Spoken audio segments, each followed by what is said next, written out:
Dalam Bapa dan Putra dan Kudus, amin. Allah Tritunggal Maha Kudus, puji syukur kami aturkan kepada Engkau sekali lagi meminta kami untuk berdoa tanpa jemu-jemunya.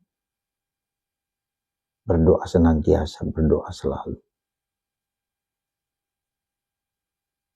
Nampaknya kata-kata ini kita mengerti dengan baik, tetapi dalam praktek menjadi sangat sulit. Kenapa kita harus berdoa dengan jemu-jemunya?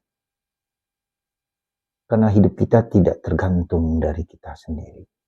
Sekali lagi, hidup kita tidak dikontrol oleh kita sendiri. Ada banyak hal di mana dalam hidup kita tidak mampu mengatasi segala sesuatu. Kita hanyalah ciptaan, kita adalah anak, kita adalah abdi, kita adalah hamba. Dan disitulah kita belajar untuk menerima, mengakui kerapuhan, ketidakberdayaan kita. Karena itu maka kita diajak untuk mempersembahkan diri kita sendiri. Kita diajak untuk menerima dan mengakui keterbatasan kita, kerapuhan kita, ketidakberdayaan kita. Maka mari saudaraku terkasih, bagaimana cara kita mempraktikkan doa-doa yang tanpa jemu-jemunya, doa yang senantiasa.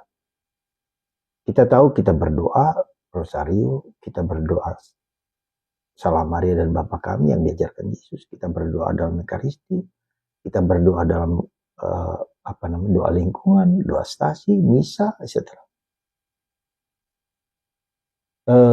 Itu semua bagus dan benar.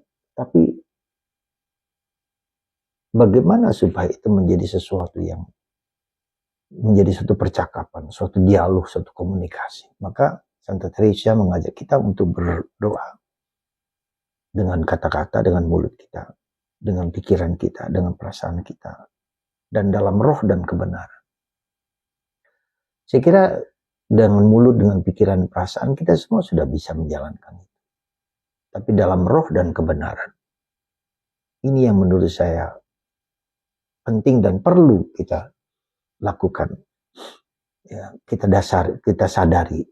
Karena dengan doa dalam roh dan kebenaran dibutuhkan satu aspek penting dalam diri kita, yaitu apa? Aspek yang kita sebut dengan keheningan, kesunyian. Kalau kita berdoa dengan mulut, dengan pikiran dan perasaan, itu yang bergerak, itu yang mengontrol adalah diriku sendiri. Ya. Egoku, keinginanku, kemauanku. Tapi ketika kita berdoa dalam roh dan kebenaran, kita hening, kita diam. Kita mengizinkan Tuhan bicara dalam diri kita. Kita mengizinkan Tuhan memperdengarkan suara sabdanya kepada kita. Dan ini yang saya kira sangat dibutuhkan di saat sekarang ini, terutama di zaman mental health ini. Kita sudah berdoa, saya sudah berdoa. Ya, tapi kamu tidak berdoa dengan hening, dengan diam.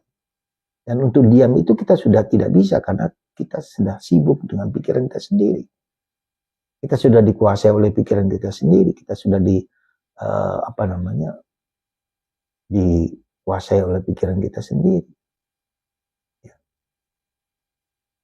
Maka mari saudaraku, semoga kita dikuatkan, diteguhkan, dan belajar untuk diam dan hening. Mengizinkan Tuhan bicara dalam diri kita.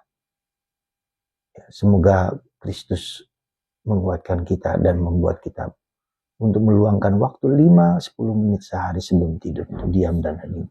Dan mengizinkan Tuhan bicara dalam diri kita, lewat hati kita, lewat roh kita. Dan kita tahu bahwa Tuhan mengilhami kita dan menggerakkan kita untuk selalu berbuat baik. Itulah yang membuat pentingnya kita berdoa dalam hening, dalam keheningan, dalam diam, dalam sunyi, dalam roh dan kebenaran. Di situ pentingnya kita. Dan kalau kita mengalami, kenapa penting? Karena kita akan merasakan Tuhan yang hadir, Tuhan yang hidup, Tuhan yang bekerja, Tuhan yang kita rasakan. Sehingga ketika Tuhan rasakan kita mengalami Tuhan, Tuhan hadir sebagai pribadi yang kita bisa berdialog, berbicara dari hati ke hati. Ya, dari roh kita ke dalam roh Tuhan. Semoga Anda dan saya berani meluangkan waktu 5-10 menit untuk berdialog dengan Tuhan. Berbicara dari hati ke hati yang terdalam, dalam roh dan kebenaran. Tuhan memberkati Anda semua dan kita semua. Dan semoga Anda yang mendengarkan kata-kata ini mengalami kasih Tuhan Bapa, Putra, dan Roh Kudus. Amin.